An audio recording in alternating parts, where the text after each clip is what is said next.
Welcome to 2015 Real Deal Dynasty Baseball. My name is Brian Lawrence, and I am the creator and executive commissioner of the league. And I'm here to give you some information and tell you about some of the exciting new concepts and rules that we would like to have in this upcoming season, so that you'll have more information to best vote on the ballots that you are now able to fill out. As opposed to last year, you don't have to vote yes or no on the entire thing to ratify. However, you can look at each individual question as a separate vote and either accept or reject each one individually. We only ask that if you do veto a particular proposal, that you give us an explanation at the end of the ballot of why you felt that way. Hopefully through this video I can answer some of the questions of some of the more outside the box and confusing concepts. And if you do have any other questions, then you can certainly feel free to email me or message me on the site, and I'll be happy to try to answer those for you. One big thing that I do want to mention right off the top is that this year we're proposing to increase the franchise fees to $50 per owner, and we believe that the league is worth it, as we are returning at least 26 of the 30 owners from last year. 2 of those that are coming back have been ejected and had no choice, so we only are having 1 or 2 owners that I just feel that this isn't the league for them, and I believe that is an excellent retention rate for a league this size. It just shows the the leadership, the officers, the owners that are involved, and this is a great league to be part of, and $50 is well worth it. Plus, it adds more prize money and incentive to just keep up with your team throughout the season. That being said, we also will be requiring this year for you to pay that franchise fee in advance of any roster moves. That means trades, selecting keepers, cuts, extensions, and anything of that sort, to avoid having an owner making some bad trades, regretting it, and then leaving the league before the season even starts.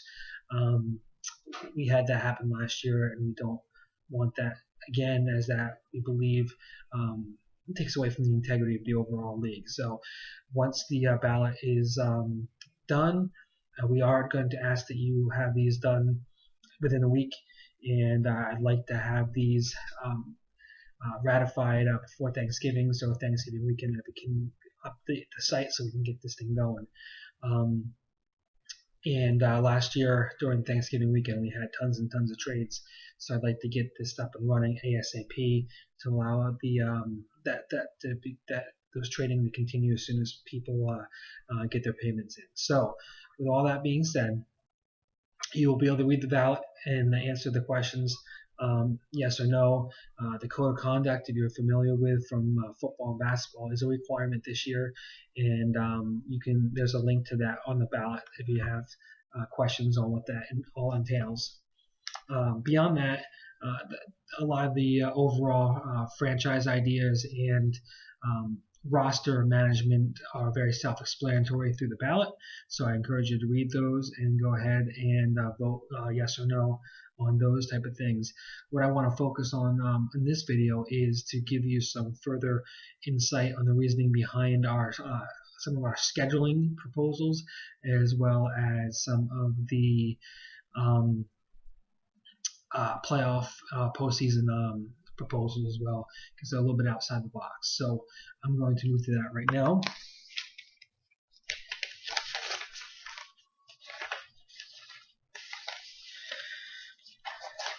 If you're part of the basketball and football leagues, you know that we play a 16-game NFL schedule and an 82-game basketball schedule that will mimic the actual professional leagues.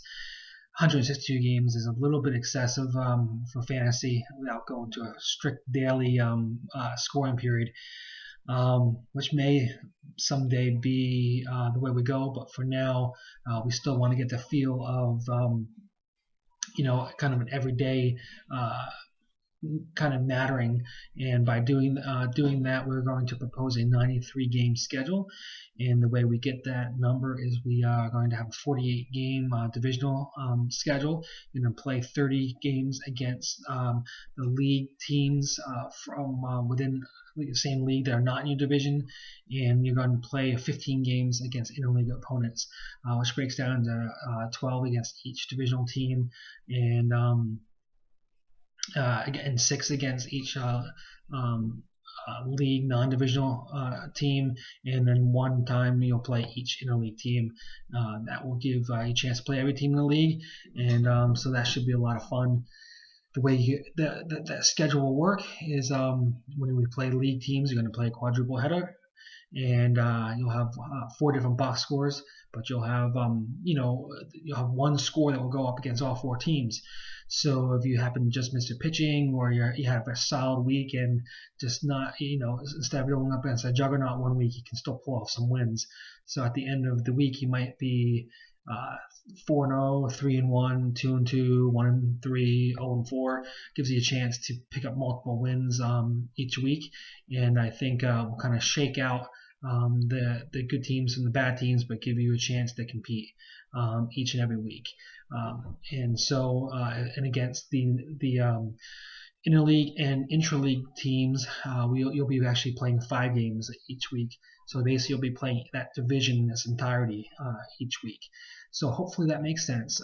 From the ballot, there is a link to the spreadsheet which kind of visualizes it. So you'll see like divisional week that your team will play all the teams in that division, and I hope that will make some more sense. So I encourage you to read that before you make a decision on whether to accept or veto this proposal. But I think this will make it a lot of fun and give it a more marathon type feel, but yet still give each and every day and every week a lot of focus and importance. That being said, the postseason schedule is going to have a major overhaul this year. And first of all, we want to have an opportunity for all 30 teams to be involved in the postseason, at least for the first few days. First of all, the championship bracket, which would basically be the same as the playoff teams from a year ago. Top 10 teams make it, that being the division winners and the wild cards. So the American League wild card teams and the National League wild card teams will square off and will play Monday through Thursday that week. And the team with a wild card team with a higher point score will continue through the weekend, which is Friday through Sunday, and play the number 1 seed, which will basically be the divisional series. So what that amounts to is the first Monday through Thursday game is going to be the wild card game, and it's going to be a sudden death. So it's a short week, and it's going to mimic that all or nothing type feel. And then also by playing that weekend against the number 1 seed, the winner also has that short series feel that the divisional series has have.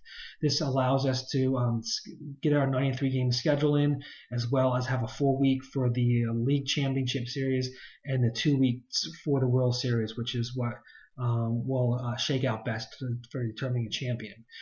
So the same amount of teams will make the playoff run, but it'll be a lot more exciting as the wild card teams will basically only be the one wild card team will only make it through the first half of the week, and they'll be kind of simultaneously going against the number 1 seed in each league. So I have beta tested this in another league last year, and it worked quite well. And even though it might sound a little confusing, it is quite cool, and it does give a much more real deal feel to the playoffs. So the other thing is we want to introduce a consolation bracket, or the toilet bowl, so to speak, and that will give all the teams that didn't make the playoffs, which is 20 teams, a chance to all compete at least for the first week.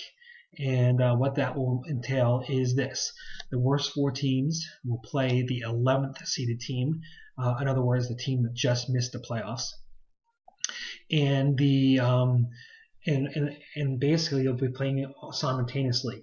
So basically the top the winner between the 11th and the worst 4 teams will move on to the second round.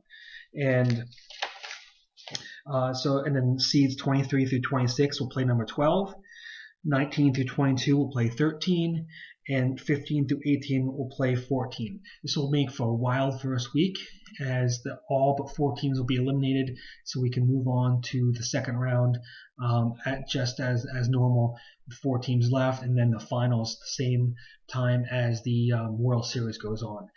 The winner of the Toilet Bowl will receive basically the money back. You'll get your $50 back, which obviously is not a whole lot, but it gives you something to play for. Plus, gives you some excitement through, for the teams that didn't make it. And by the way, but you can go ahead and try to win those games, because that will not affect your draft selection once the regular season ends. Any postseason will be totally separate from that. So again, that should add a lot of excitement to the league, and just a lot of chaos that first week, which will be fun. Just fun to see everybody involved, and just a lot of craziness, which will be controlled because the officers will know what's going on. But it will be a lot of fun as everybody's involved with that. The last thing I really want to talk about is the fact that people have had not enjoyed some of the pitching requirements, and the fact that we require you to make certain innings. We're still going to do that, but we're going to make it a little easier for you to do that. If you don't make the 45 innings, but you do make 6 games started throughout that week, that will qualify you to make your innings. And we also, if you don't make your innings, we're going to lessen the penalty from instead of a point and out, it's going to be a point inning. So it's not going to totally cripple teams. So by doing that, if that passes, we have to change the scoring slightly to accommodate that, because we don't want you to stack up with scrubs in order to do this, to make those games started or innings. So we want to give greater value to the top pitchers in the league. So earned runs are going to be more of a penalty, but it's going to be and we're also going to give more value to the relievers by adding categories like inherited, runner, and stranded. But you can read the ballot for more information on those. The one thing, there will be some, by doing this, we will have to have some roster restrictions of how many pitchers that you can roster, so that there's, they're not hoarded all on one team. Again, you can read the ballots for more information on that. And I will say that the last thing, the hitting scoring changes are very slight, but we want to kind of have more balance between the power and the speed, and add a fun new category called runs created, which we believe gives a real true value to the hitter, and will add a nice new category to Real Deal Baseball. That being said, I hope this helped you with more information on some of the scheduling, which I think is the biggest concern that everybody understands. So please feel free to ask questions if you have them. Please fill out the ballot as soon as you can, and in the next few days, so that we can get this thing up and rolling. And please, again, if you veto any particular question, please give us some response to that, so we can either get it to make a tweak or table it for next year, or just realize this is not for us. And with that being said, 80% approval passes, and get those ballots in. And I thank you for your time, and for another great season of Real Deal Dynasty Baseball.